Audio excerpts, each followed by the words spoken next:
दिवा दिन साजरा करत आहोत.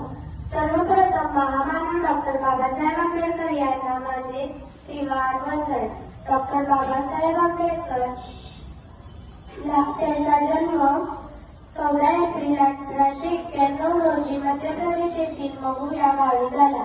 त्यांच्या वडिलांचे नाव रावजी व त्यांच्या आईचे नाव भीमाबाई होते.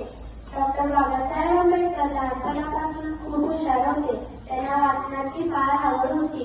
त्यांना शालेय जीवनात अस्पृश्यतेचे चटके सहन करावे लागले होते. तेव्हापासून त्यांनी ठरवले दीनदलितांना उद्धार करण्याचे तेव्हापासून त्यांनी ठरवले. डॉक्टर बाबासाहेब आंबेडकर इंग्लंडमध्ये जाऊन शिक्षण पूर्ण करून बॅरिस्टर भारतात परतल्यावर त्यांनी दीनदलितांचे उद्धार करण्याचे कार्य हाती घेतले. डॉक्टर बाबासाहेब आंबेडकर यांनी स्वतंत्र भारतीय राज्यघटना लिहिण्याचे महान कार्य केले.